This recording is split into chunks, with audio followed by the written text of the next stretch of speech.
We are live. What's happening, everybody? Everybody's having a fantastic, whatever day you're watching this. You're hanging out with me as I am cleaning up the helmets, getting all of the dead insecticas off of this thing.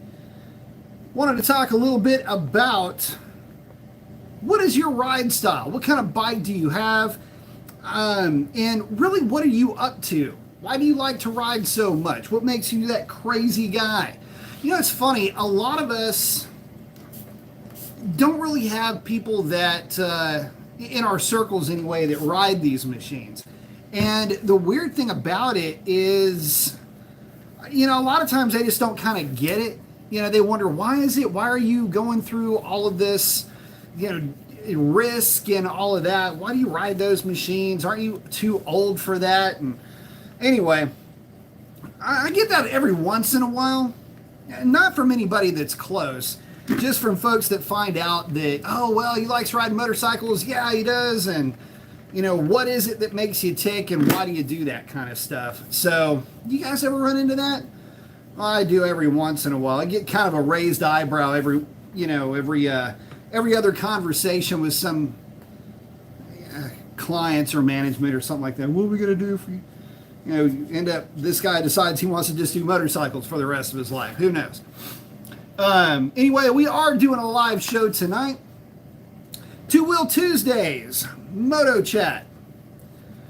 Really doing more of an open chat tonight. Wanted to talk a little bit about my experience this weekend. And again, you're helping me get these helmets cleaned up. Tell you what, I don't know what the deal is with the weather this year, but it has got the bugs all over the place. So spent part of the this evening cleaning up my bike. Marco is first in. DM. I got the bald guy with the flex and the shades. I like it. Skids is in. Marco is saying C706 or Red Eye stock for stock. What are you taking? Oh, C706. If we're talking about, you know, just the driving experience. C706 with manual transmission is one of my all-time favorite cars to drive. In fact, as far as driver cars, it's probably my all-time favorite. Okay, getting back to bikes, seeing that Triumph Speed Twin 1200 RS coming looks nice. Yes, so there's some pretty cool stuff coming from Triumph right now, and this is one big thing that I wanted to talk to you guys about. We do have the new Speed Twin RS on the way. Now, this is really cool if you're a Triumph fan. You're getting the Speed Twin, but more to the point, it's going to be in a state of tune the same as the Thruxton. And what a lot of folks may or may not realize is the only thing that is different from a Speed Twin, or the only things that were different from a Speed Twin to the Thruxton, to really even the Scrambler, those all use the HP parallel twin. It's a higher horsepower variant, but the only thing that separates those engines is the tune, and primarily electronic throttle tune. So you get that sorted out, and they all make really good power. So now that the Speed Twin has the power of the Thruxton, it's going to have a little bit better suspension. It's a little bit better all the way around. It's going to be a nice bike. Here's the thing. It will absolutely outperform the Thruxton because it's the lightest of the group. And I've said this over and over again. The Speed Twin 1200 is the best cheat code motorcycle in Triumph's lineup. You flip the bar risers, you get the bars will move forward about an inch.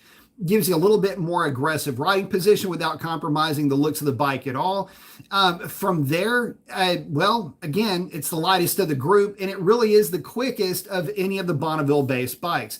I like them a lot. In fact, one of my favorite motorcycles to ride and review was that tangerine-colored Speed Twin last year. In fact, it was that bike that, after riding it, convinced me that I wanted a Bonneville, and that's why I've got a Bonneville now. It just really is that good. So awesome bike in that respect coming from Triumph. There's a bunch of paint job differences. You've got the new Icon, which is really a good looking bike, but it's just the newer bikes that are being freshened up a little bit, which brings me to my next point about Triumph. With a lot of folks now moving more towards adventure style motorcycles, remind me to, by the way, give props to the ADV dad that I was behind for a hot minute this past weekend, who was doing his best Marc Marquez impression on an ADV bike out in the twisties this weekend. My man, my hat's off to you, sir. It remind me to get into that story, though. You'll want to hear that. Anyway, had a look at what Triumph is coming out with, and pretty impressed by not only the new paint schemes, but just the fact that they're keeping the Bonneville the way that the Bonneville is now.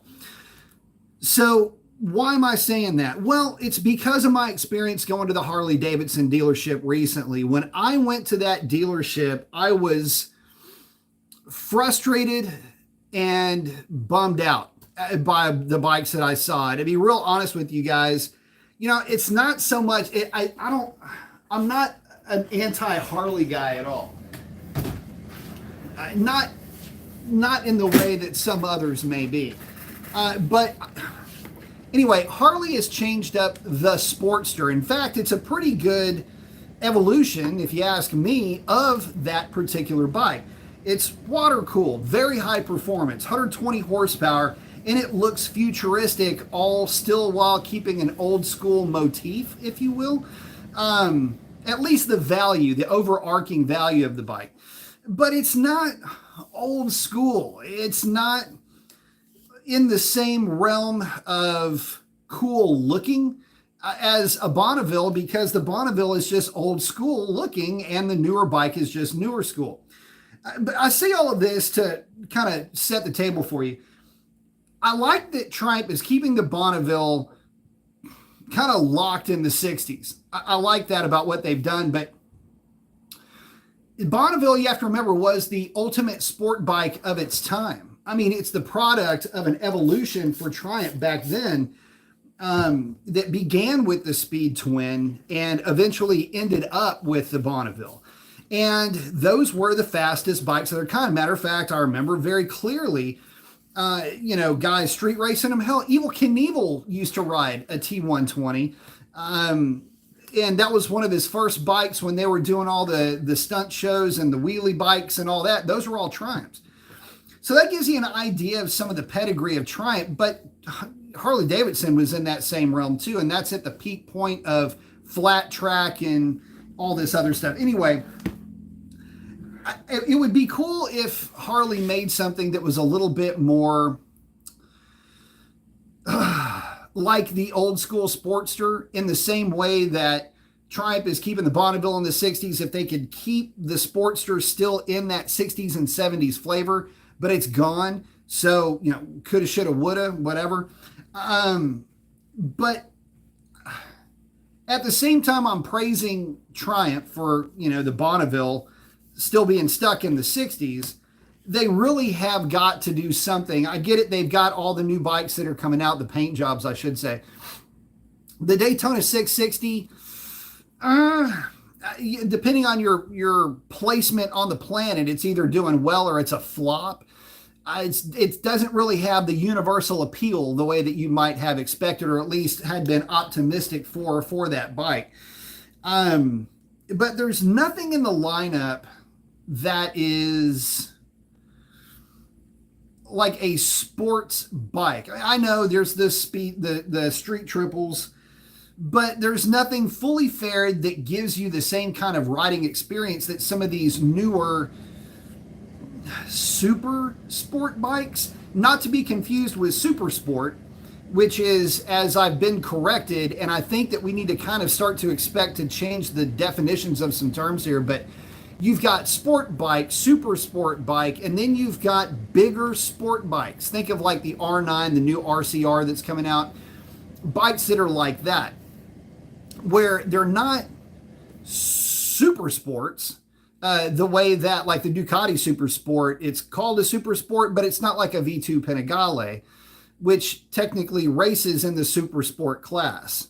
See what I mean? It can be a little bit confusing, But I think the reality here is that we've got some bikes that are coming down the pike right now that are going to change the complexion, and it's going to change the way some manufacturers go and do business. The R9 is already being met with all kinds of, well, how do you put this? There's a lot of folks that are just salivating to get their mitts on one of these bikes. And once you start seeing the skids, it's all very confusing, and I'm an SS owner. But no, the point that I'm getting to is with these new bigger sports plus bikes. Anyway, with these new things hitting the market, it really is going to change. I mean, Suzuki's GSX 8R ain't going to cut it anymore. You've got other manufacturers like Honda. I think there was a rumored bike from Honda coming out that would compete here. Kawasaki hasn't said or done anything yet as far as what they may do to compete, but they've already got a platform that is just money waiting to happen in the Z900. I mean, it would be right there with them all in terms of power and torque. Why don't you just do it, Kawasaki? Come on, I'm waiting for you. See what I mean? But the thing is that, well, you don't have to have, a super sport class bike like what you would call super sport. I'll call it hyper sport. I know I got shot at a little bit for this, but what else do you call these things? Because they are hyper sport bikes. And again, this is just more in line of, what folks are calling these things. Hyper meaning that it's just, revving to 13, 14, 15, 16, 17, whatever thousand RPM. That's really more the value of the statement that they're making. These bigger sport bikes that are coming out, a lot of guys like the idea of them. Somewhere between 105 to 110 to 120 or 130 horsepower. Weight somewhere around 430 to 450 or 60 pounds. Very sporty, still has a fairing, probably will have clip-on handlebars. Something that is going to be sport touring, leaning more to the side of sport, less to the side of touring, can do track days, that whole kind of vibe. Anyway, that's what Triumph really needs. And unfortunately, again, for certain markets, the Daytona 660 is just not really catching on the way that you would hope. But Triumph does have a platform that would work exceptionally well in this venue, and they're coming out with it. It's the Tiger 800, and folks, Tiger 800 looks to be pretty sick. It's 800 cc's. It's about 113, 115 horsepower. Basically makes the same horsepower and torque as the CP3. It's even coming with kind of a full fairing. Put a street bike suspension on that thing, and you've got Triumph's version of an R9. I mean, this story pretty well writes itself for Triumph. So for bikes that are soon to be released, or bikes that we could speculate or talk about, we've got some pretty cool possibilities to come with the bikes that have already been unveiled, if you will. Which brings me to the point before I get too far away from it. So this past weekend, myself and a couple buddies linked up and went and hit the Twisties. And I am becoming more and more familiar with the Katana, with the tire setup. In other words, the 190/50, getting the tire pressure just right for that bike. And so anyway, it's a lot of fun to when you're out with guys that are, I'm not going to say we're all in the same class in terms of riding ability. The two guys that I ride with have just got significantly more track experience than I do. I've got a lot. They've got a shit ton. Plus they know the roads, and I'm still trying to get the kind of sorted out for the type of riding that we're doing, which is exceptionally aggressive, even by most riders' standards. It literally is yeah, we're going around folks on the street, okay? And I'll just put it to you like that. But there are times where you don't, and you kind of chill a little bit. Um, and here's the thing. I got behind a guy. So the way that it works is lead guy checks out. Second guy, you'll give it about 2 seconds to get some space. He'll check out, and then tail gunner will check out usually about 2 seconds after that. But because of the time lag, you can get hemmed up. Front guy, middle guy, last guy, it doesn't matter with oncoming traffic, other bikes, things like that. It just so happened it was my turn to get hemmed up. And I got behind a guy that was on some type of an ADV bike. It was, it had like, hell, it could have been a Tracer 9. It had like the vibe of like a Tiger 900, Tiger 850, Tracer 9 type of ADV bike. But boys, this this ADV dad was getting up off of this machine. I mean, looking through the corner. My man was getting after it. And I mean, whole ass off the seat, not even sliding, just boop, reposition, half ass on the seat, looking through the corner. It was pretty funny stuff. Anyway, I got behind this guy and I'm just kind of watching him. And at this point, I'm one-handing it. I'm not even, there's no trying at this point. I was at a spot where passing was, it was pointless. There was an upcoming turnaround area, and these boys had already kind of been picking on some folks anyway. For me, I was just going to meet up. So anyway, I was watching this guy. So I'm giving you all of this just to illustrate a point. It doesn't matter the type of motorcycle that you're on. You can still be a hooligan. You can still be getting out there and having a blast. Even if you're on an ADV bike. And like I say, this guy was riding. I mean, he was putting in a lot of work. Okay. I'm not going to lie. This guy was really overworking it. But hey, it doesn't matter. He looked like he was having a ball. And at some point, he noticed I was behind him, and he just pulled over, waved me by, and I went by him, gave him a deuce as I rode past, and that was it. But so anyway, along with that, this is where I kind of feel bad. I didn't quite realize that a buddy of mine had kind of torn the head off a dude on a V2 Benegale. And so I go around, there's kind of an agreed to turnaround point at this, on this route. And I go around, I'm just like, hey, what's with the heavy artillery? And he just kind of smiled and shook his head. So we turn around. Well, it's a buddy of mine, other buddy of mine and me. And here comes V2, basically going to tail gun us three. And again, remember, I'm just kind of having fun. I'm watching the dude on the ADV bike and just being entertained and impressed too. Not because the guy was keeping a crazy pace. He was actually moving out pretty good. I'll put it to you like this. The guy on the ADV bike would have been putting up a pace that makes legitimate sense. Like, you're not going the speed limit by any stretch of the imagination, but the guy's just out there having fun. And he's enjoying his motorcycle. I'm not doing what we were doing, which is cool. He's being smart. We're idiots. But at any rate, now we're back to going the other direction. And there's a couple of turns where you kind of get rolling, and then you start, the pace picks up immediately. Actually, it's 3 turns. It's a right, a left, a right, and then it dips into the right. That last right is when the pace you go back on your pace.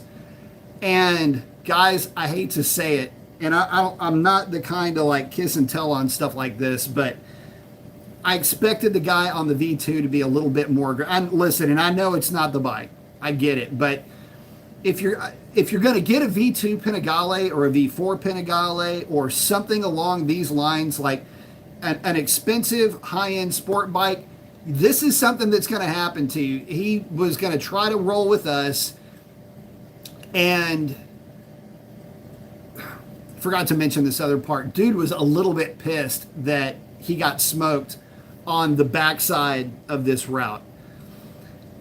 It was, I did a mirror check after the third turn, keeping in mind that when I say you're back on pace, for us who are running bigger bore bikes, it's for the twin, he's in third. For my bike, I'm in fourth, and it's you watt the throttle. Like we're already on it going into that right hander. It's 1, 2. So the fourth turn, right hander. Once one of us checks out, it's you're cranking on it, and you stay that way all the way through the rest of the route. After the third turn, I think I had mentioned to my buddy it was the second. I know it was at least the second, might have been the third turn. I did a mirror check because there's a spot where you kind of have to slow down. And at this point, remember, they had gone around some slower guys. I started getting hemmed up a little bit on the run back. Nowhere to be found. So I get around the other people. I finally do maybe another half of the route.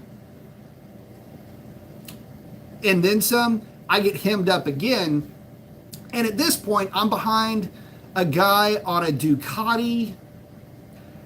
I don't know what kind of Ducati this is. It would be like an older monster. It had the twin cans on the right side. Cool looking bike. It sounded good. I ended up behind him. And at this stage of the run, I've got maybe 4 or 5 turns left to go. No reason to pass the guy. I just stayed behind him and again just kind of played as we were going through the corners, and did a mirror check. And as I'm doing the mirror check, I see him, and he's like in the back pretty well. I see him. I'm going, okay, he's coming. And anyway, by the time we were turning off of this particular route, actually, we were turning to the left. By the time we were turning to the left, he had finally caught up with me and us, and then he didn't have anything else to do with us. So I guess the point that I'm making is, guys, if you just want to have fun, if you want a motorcycle that is going to be enjoyable to ride, pick whatever looks good, pick whatever you like, pick whatever motorcycle fits your personality best. And if you got multiple bikes, it can be whichever bike fits your personality for the day. Get out there and ride it and have fun. If you notice you got guys that are coming up on you fast, wave them around. Don't take it personal. They're out riding their own ride. They're not trying to show you up unless you show up on something like heavy artillery style. And then, look, still ride your own ride. I'm not saying anything, but you don't get mad if you get passed. This dude got a little bit miffed. I think that he got shook loose, and well, he got passed, then he got shook loose, and he got shook loose by a dude on a BMW R1200. All right, think about that bike for R1200R or 1200R, whatever it is, old bike, and a dude on a Katana. Yeah, so there's that. Anyway, let me check in with you guys. But I want to, but I do want to talk about these newer bikes that are coming out, and again, why I feel like they're so good for the motorcycling community the more I look into it. Skids Mark is a legend. Yeah, you should have seen this dude, man. He was putting on a show, man, and I'm just sitting back like, my man, get after it. I mean, no judgment, man. You're out there having fun. You're riding your ride. I love it. And he's doing it on an ADV bike, so all good. He's saying it is confusing, and I'm an SS owner for sure, man. Skid saying, how's it going, fellas? Welcome. Skid saying, Kawasaki has a supercharged sport bike, so they probably feel like we're good. Man, I tell you what, Kawasaki is in a position in that, man, I'm going to call it super, in the, like super middleweight sport bike class. Whatever you want. I'm just going to call them, you got sport, Super Sport, which is just going to be bigger sport bikes. I'm just going to keep calling them Hyper Sport because even though Hyper Sport technically they're all contrived terms anyway, was meant to describe Hayabusas, ZX14, Blackbird, ZX11, bikes like that, non-homologated, fully fared, very fast sport touring bikes. But that even that doesn't really apply so much anymore, I guess.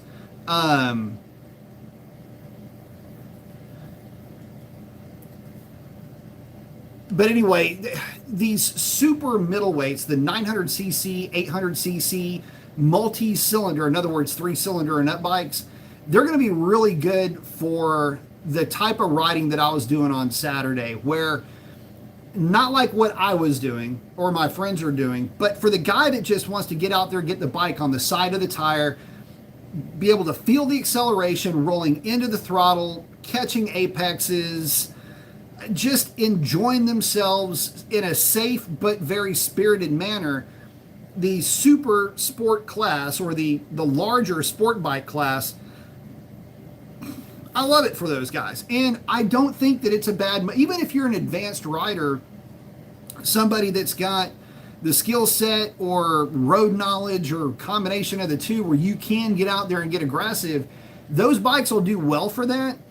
The only area where I don't think, they're going to be lightweight enough. They're just not going to have the power that some of the more hyper bikes would. In other words, they're going to be a bit more sedate in their power delivery, being more torque heavy than horsepower heavy. Absolutely nothing wrong with that, but it's a safer way to go about doing stupid stuff.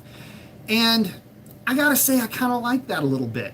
The 600s, the GSXR 750, yeah, they make as much power or more power, but the problem is you do have to be higher up in the RPM range to get there. That's not the problem. It's not the RPM. It's the fact that when they come on their power band, it's a lot like having a two-stroke, where it is a very strong transition from not having so much power to having a lot of power, even when the power is on for quite a bit of RPM range.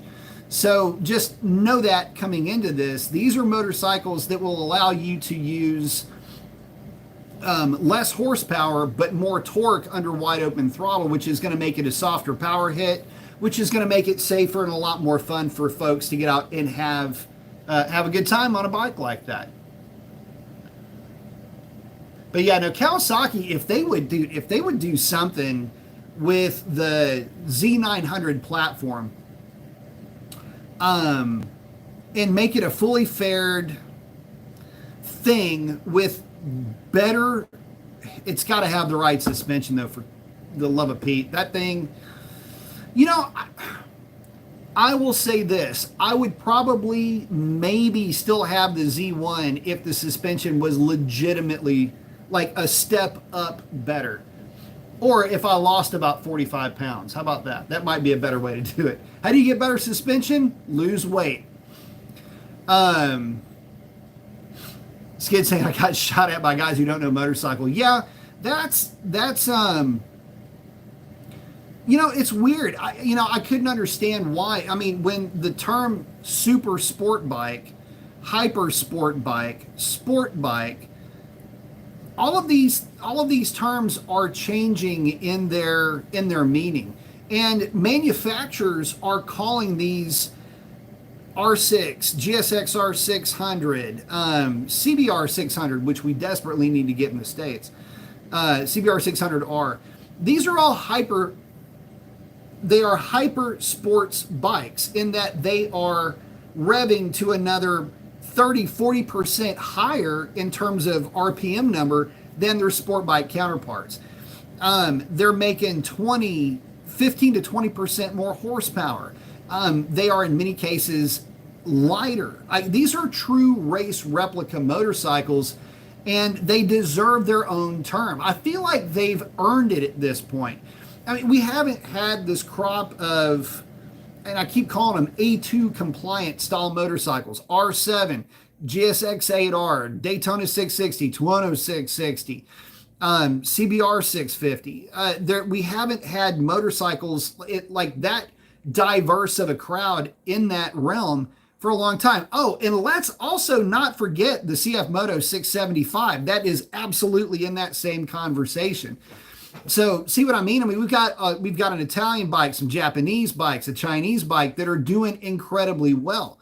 But there is a performance level above that, and that's really what I'm more focused on, is that above performance level that the 600s and the GSXR 750 offer up. Still in the same displacement, but hyper in that they make significantly more. Look at the GSXR 750. None of those super, I guess you call them super middleweights. You've got the middleweight, the super middleweight, and then the super sport. Should we call it that? Anyway, GSXR 750 makes 15 to 20 horsepower more at least than the most, actually 25, than the most powerful variants of those, what the super, what of the bikes that would race in the sport class. So it's just kind of interesting. So again, it's kind of hard.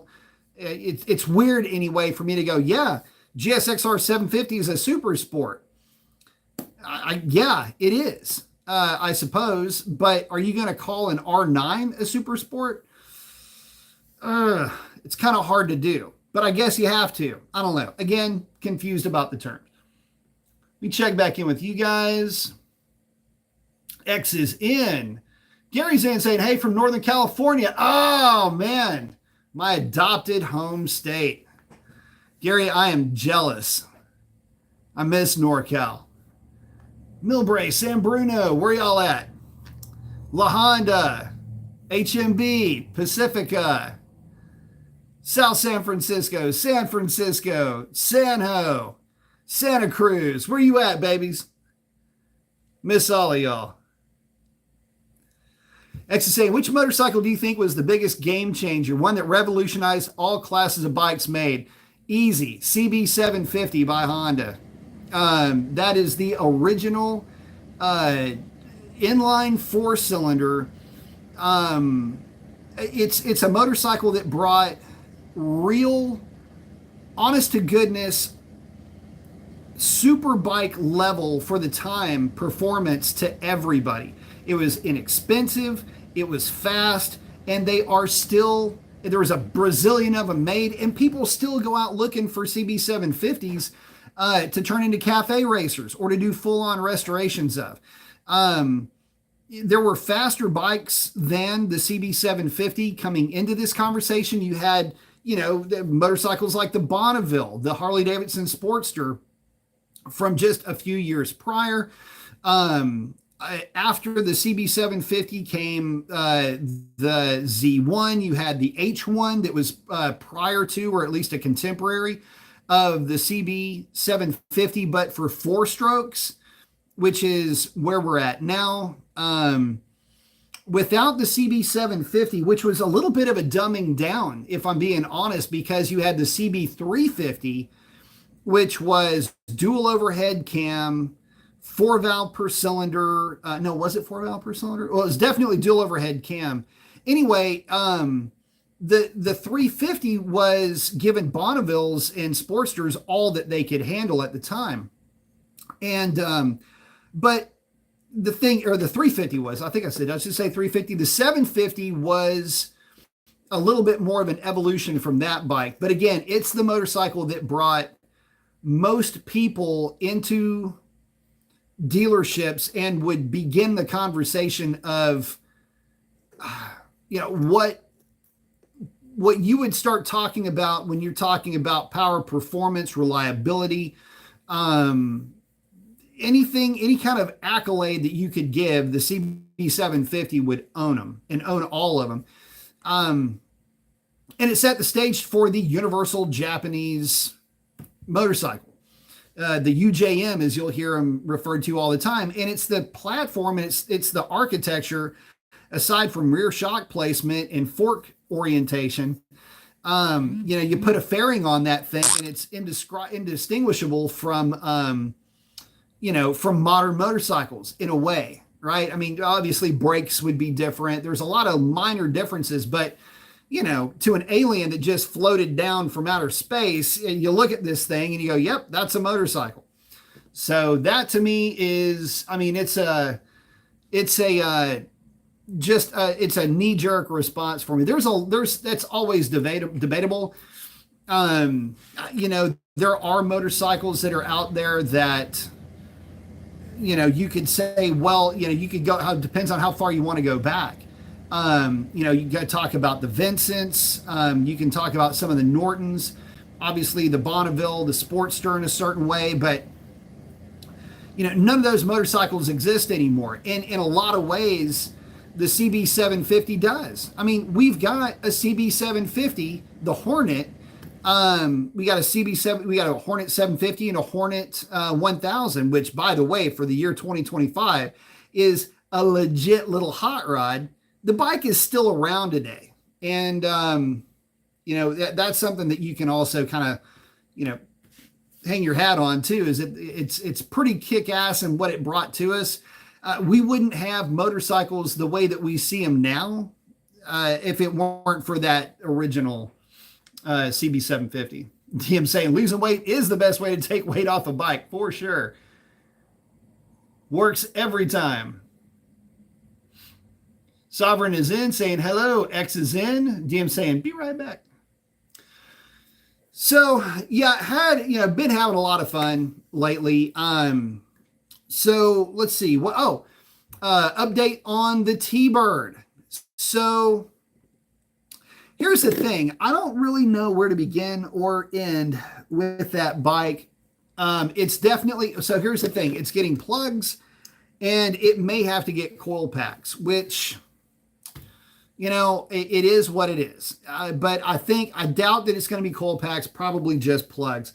What has happened with that machine is the off-road pipe on that bike and the tune that was put on it, I don't think were right for each other. Even though they came highly recommended, it seems as though that's just really not going to be the best play for that particular bike. So what I've done with it, and the idea here is just to put it back stock, put the stock tune back in it. In other words, put the catalytic converter back on it, put the plugs in it, put the stock tune in it, fire it up, see if it runs right. If it does, yay, we win. If not, put a set of coil packs in it, and see if that is going to solve the problem.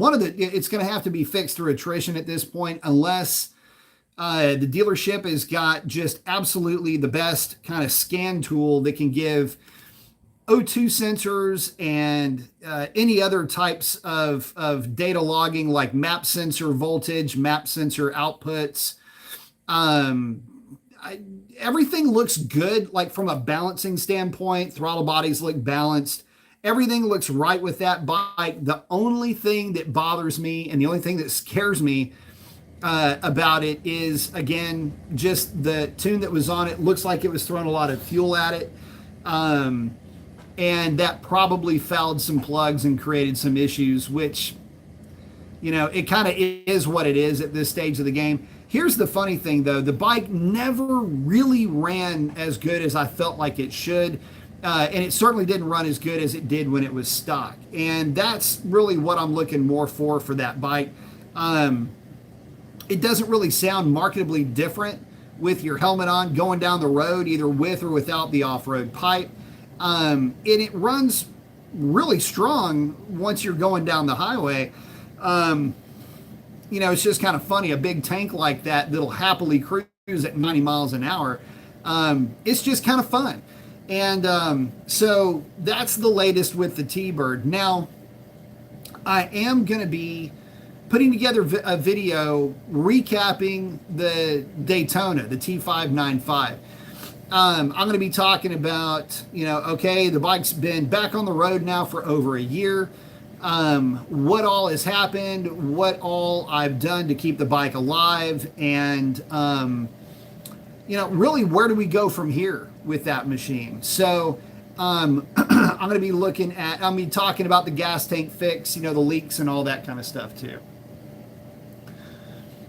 So those are really the updates. That's kind of a sneak peek behind the scene, like what I'm going to be doing with, upcoming video for the Daytona. And as far as picking up something else for the channel, I am a little bit on the fence as far as what I would want. And here's the funny thing. Okay, so what I would want is I want a track bike. I want to get back into doing track days because of course I do. But I want to get another track bike, and I would like it to be another GSXR 750.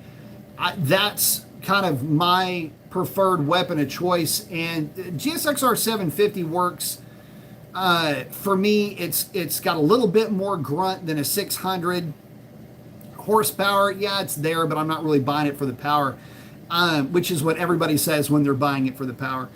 But what I'm looking at the GSXR 750 for is just the durability factor. But here's the problem. GSXR 750s are still stupid expensive. I mean, I remember a time when those bikes were disposable, and now they're not so much anymore. So there's that. I would like to do just, almost a throwdown GSXR 750, throw it in the back of a U-Haul trailer, go refresh my gear and start doing track days again. And just do like one a quarter, just to, redevelop and sharpen a skill set. But the other bike, man, I don't know what I want. If I were to do something, that is more cruiser-ish, because I've got the sport bike thing already sorted out, I would almost want to do a bit of a hot rod build on a T-Bird, if I'm being totally honest. I'd like to get another T-Bird and just do a solo hot rod cruiser out of it. Not that I'm turning into cruiser guy, it's just that those bikes are kind of cheap and you can build a fun bike out of them. Oh no, Sovereign, it's a Triumph Daytona, not a Shelby Daytona. Although those are starting to creep up on Marketplace and on Bring a Trailer. But no, man, as far as another car goes, here's the problem with cars. And by the way, it's not a problem. It's a nice problem to have. So on the car side, values are starting to take a dump. You can really see it on the pickup truck market. But you can also see it in mid-century Mopars. Cars like Coronets, Polaras, the Chargers, the Cudas, the Challengers. These cars are starting to hemorrhage value like you wouldn't believe. So, in fact, I found a white Challenger 318 car. But it's actually a Kowalski Tribute, and the guy's got a 440 for it. I could pick that car up for 40 grand, and the problem with that is you can pick up the car and it looks amazing. But then you start digging into them, and they are Bondo queens like you would not believe. And I have seen how that works out. And Sovereign saying, get it. Here's the thing. I know how this plays out. And when it sounds too good or looks too good to be true, it typically is. But I will say that the Coronets, the Polaras, even the Challengers. I mean, I've seen some pretty decent Challengers, but the problem is, again, the value is hemorrhaging. There are way too many flippers out there, and this is something that happened. By the way, this is something we're talking about cars now, but the same happens with bikes. So I'll talk about this. But I'm also talking about bikes where you've got guys with Z1s, CB750s, older Triumphs, older Harleys in some cases, although this is rare for Harleys because typically Harleys just get scrapped, where guys will take a machine, whatever it is, motorcycle, car, truck, van, doesn't matter, but it's one that is in demand. So Boxy, Chevy, any Charger, Cuda, Challenger, Roadrunner, any of these cars, and they'll basically do whatever it takes to get somebody to buy it. But you've got no suspension work done to it, no brake line work that's been done to it. You'll have interior bits that have been replaced. It'll have new carpet in the thing, but that new carpet is going to be covering up patched up bodies. So oh, by the way, Corvettes, forget about it. Now, there are some cars, I will say this, there are some cars that my wife and I have, like, it is, we don't even have to ask each other. It's just, if she comes home with a 2-door Tahoe, I just have to make sure I cut the check for it. I mean, that it's a done deal. That's a wrap. If she comes home with an El Camino, that's it. She can buy whatever she wants. A couple of mine are B-body and E-body Mopars, but the big one is a 69 or 70 Laguna Blue Corvette. And the problem is,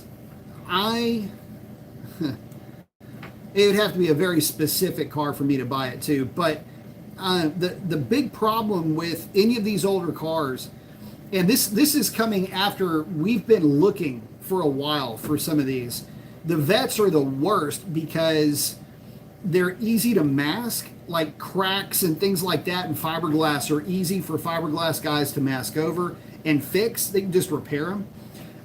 But it's everything under the skin. The fiberglass can't rust, obviously, but everything underneath that car can, and Corvettes are the absolute worst at this, where you can find one, drive it, everything seems to be great, and then you put it on a lift and it looks like it was used as a boat anchor. Like, it's scary. Corvettes are my favorite, but they scare me the worst because of everything that can be wrong with them underneath.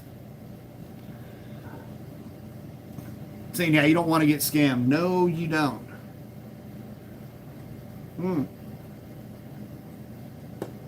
Sovereign, yeah, I did. It's that green Coronet's good looking car. You know, sometimes rust is honest, man.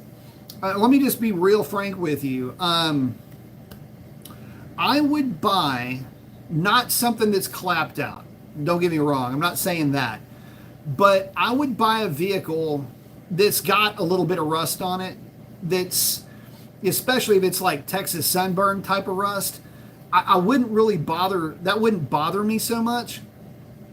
It's when you start looking at some of these cars that look like pieces of candy, and you're like, dude, I know this guy didn't prep. There's no way. You can, after a while, you kind of get an eye for this, and I'm not there yet. I'm kind of there, like I can kind of pick this stuff out, and if I'm picking up on it, it's going to be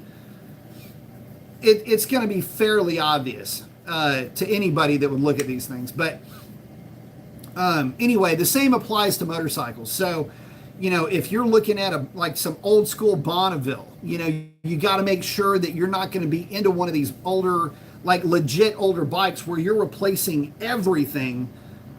You know, you're replacing the shocks. You've got to get the forks rebuilt, or you've got to buy new forks, fork tubes, whatever the case is. So it's one of those things where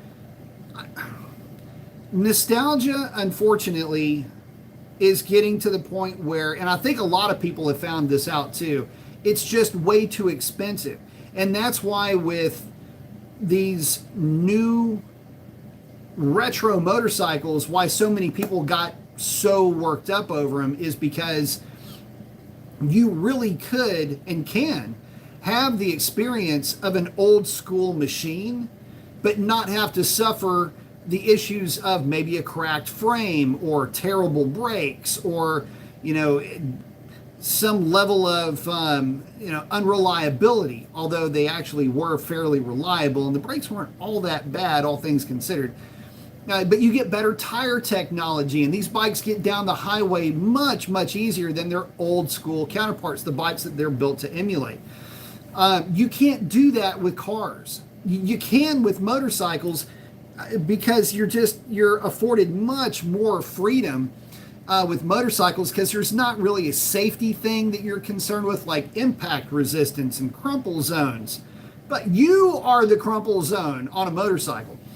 But I guess the point that I'm getting to with this is, being able to compare motorcycles of the heyday, like the golden era of like the CB750, the Z1, or you start getting into the 80s with, the GS 1100, the Ninja 600, and some other really cool bikes that really paved the way for the type of motorcycles that we have today.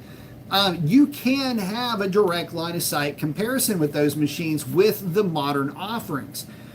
With cars, it's just not at all like that. Even with the cars that are the most true to form, like the Mustang and the Challenger, to their old school contemporaries, they're just so far and away different. No longer do you have 3 or 4 speed transmissions. You have the 6 speed, 8 speed, 10 speed transmissions now that allow these cars to go down the highway in ways that their old school counterparts could not even dream about being able to get down the highway the way that they do at such low RPM because of the transmissions. And again, you have the longevity because of that. The reliability is just so much better. So, oh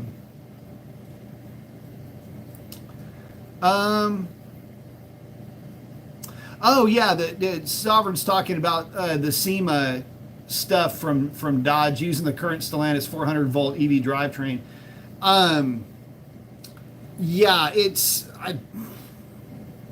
That doesn't do anything for any of us, and unfortunately, it's just a proof of concept vehicle in that you can repower things with your EV. Wowzers. I mean, look, if you're into that kind of stuff, I ain't mad at you. Look, I got friends of mine that are into some shit that you would never catch me dead doing, but I don't hate them for it, right? Like, I'm not mad at them for it. Ain't nobody getting hurt. I just, dude, you ain't gonna see me. I mean, look. Okay, and this gets back to the EV motorcycle thing. So I've put out some videos too. I guess I'm a little bit all over the place today. it's been a wild last few days with playing catch up with work and some other things. But like EV motorcycles, Sovereign's bringing up, like a repower, like some kind of an EV thing. The problem is it doesn't matter how good it is, it's still an EV. Energica just filed for bankruptcy. Energica built a motorcycle that is to EV motorcycles the racing spirit of EV motorcycles. This is the Agencia Ego is to EVs the way that GSX-R 1000, Aprilia RSV4, Ducati, V2 Panigale, V4 Panigale. It's that bike for the EVs. And that company just filed for bankruptcy. And when I did the video of that bankruptcy filing, what I didn't do, and I was trying not to get I was trying not to get too preachy in that video. You may have, if you've watched it, you may have noticed I'm just kind of giving it as the news. It sucks. We lost some momentum and the enthusiasm's gone. But what I didn't really hang on was the fact that, look, if that company goes out of business, and Cake has gone out of business, Fuel has gone out of business. And I misspoke in that video. It's not Cake. Oh crap. What's the damn name of that bike? It's Arc. Arc is the one that makes, I want to call it the Vengeance, but that ain't it. Anyway, it's Arc is the name of the company that I flipped in my head. For some reason, I had it as Cake making that thing. Anyway, it doesn't matter. The point is, It doesn't matter how well it performs. It doesn't matter how good it looks. It doesn't matter what bikes it beats. Doesn't matter what cars it beats. It doesn't. None of that matters. Nobody is interested in an EV like that. And if you're into EVs, that's unfortunate. But the reality is that the market don't like them. And it doesn't like them for a lot of different reasons. It doesn't like them for a lot of reasons that has nothing. It's not the machine's fault. It's not Energica's ego, that motorcycle. It's not its fault that people didn't buy it, although it was incredibly expensive, at about $28,000. But it was because of all the connotations that come with having an EV, all of the static that comes with having an EV. And more to the point, and this is the thing, some people were saying, well, it's range anxiety. There's no range anxiety for a sport bike. Let me tell you this. Nobody that owns a sport bike is worried about the range, because you're doing good. If you're really leaning on that bike, you might get 100 miles out of a tank. My Katana, because it has a small gas tank, if I'm ripping on it, I know I'm getting maybe 90 miles out of that gas tank. It's not the mileage, it's the charging. And what people don't seem to realize is, you go, well, you could just go down the street to, right off of highway whatever and go charge it up. Okay, that's 40 minutes if the motorcycle can deal with a fast charger on a fast charger, mind you. But where you're riding these machines, you're out in the middle of the boonies. Those facilities don't exist. So it has nothing to do with range anxiety. It has everything to do with refueling anxiety. And, to put 2.5 or 3 gallons of gas into my tank takes like a minute at the most. I mean, this is not efficient. So anyway, bummed out about that, but I did want to, Vector was the name of the bike. The Arc Vector, which it's still in production. It looks like an e-bike. Like if I were to buy an electric motorcycle, I'd have to get an Arc Vector because it looks like something out of a comic book. Like it really does look like the epitome of what an e-bike should look like, in my opinion.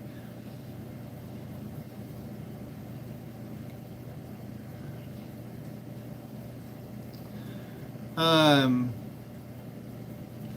as far as, what the charger EV issues are, I'm so far beyond caring about that product.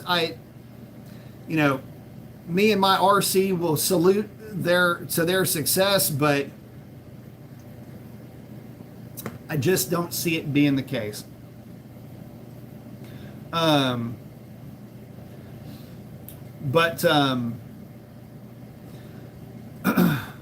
Let's see. Well, part of you talking about the batteries, e-bikes and any kind of electric, any kind of lithium ion powered contraption can suffer from rapid thermal decomposition.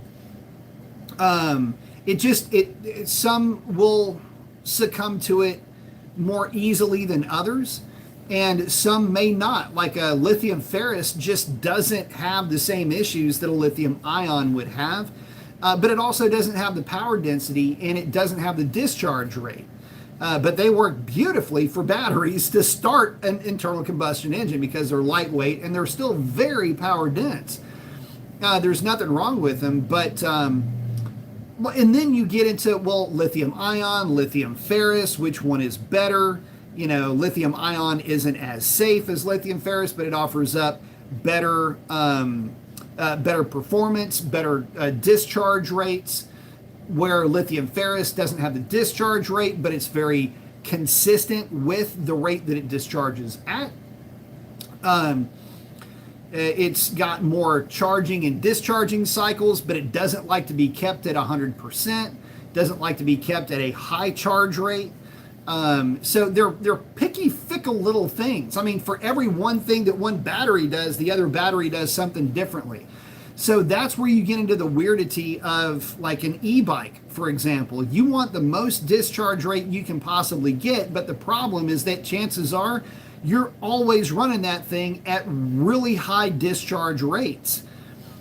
Temperatures start to go up in the battery, you've got a lot of power being produced, and speed controllers can catch on fire. It's not just the batteries that fail, it's the other components that fail that create big issues.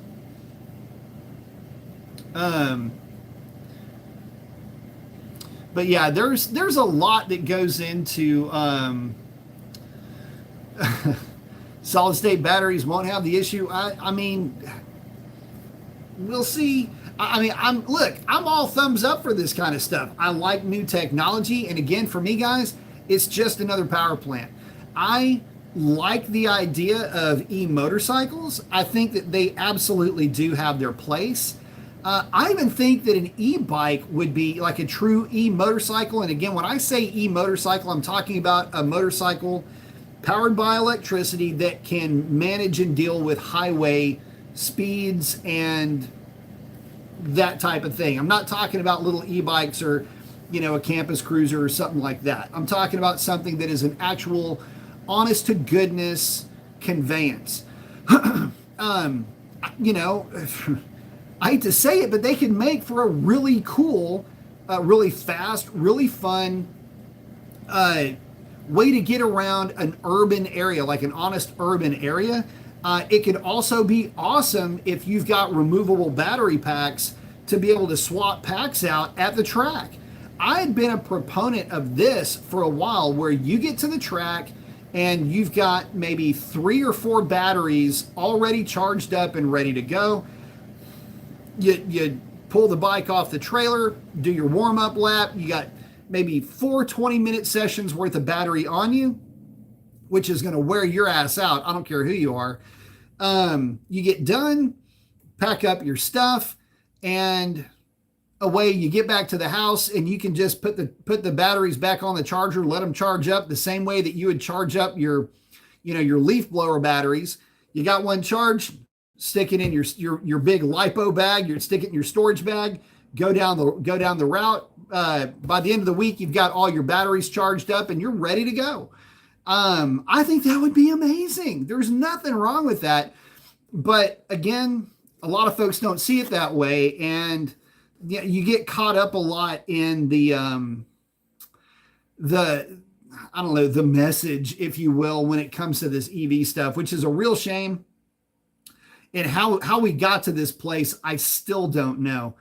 But anyway, let me check back in with you guys real quick. Sovereign, no, Kawasaki has a hybrid motorcycle. And I mean, it's a little bit weird. It's a little bit heavy, but it's a hybrid motorcycle. You got to check it out. It's pretty interesting. But with that, guys, I'm going to go ahead and wrap it up. Make sure I haven't missed anybody's comments. I think I got everybody. But if you're still hanging out on the live, I appreciate that very much. This is basically, my channel is not much more than a background noise generator. So if you like that kind of stuff, like hearing somebody talking about cars or motorcycles in the background, I'm your channel. I think I had, at one point, it was truck drivers, guys that were mowing their yard, machinists were a big one. There's a lot of that going on with the live show. Guys will just kind of have it on, and I'm literally background noise for whatever they're doing. So at any rate, hope you like the show. And again, Tuesdays, we talk primarily about motorcycles, and on Saturdays, primarily talking about car stuff. So check it out. Typically, I go live between 8 and 9 Central Standard Time. Love to have you on. And guys, as always, get out there and do something cool for somebody. Chances are they need it way more than you know. And I will catch you on the next one. Jim, sorry, we had Jim Mopar just showed up. Yes, we will be chatting on Saturday. By the way, guys, Jim sent in the videos Sovereign, I need you to get those links up. We need to make sure everybody gets a chance to check out Jim's success with the Hellcat, breaking it into the 9s on stock boost on 93. So proud of my buddy up in Canada. Good job, my friend. But with that, guys, I'm going to wrap it up. We'll catch you on the next one.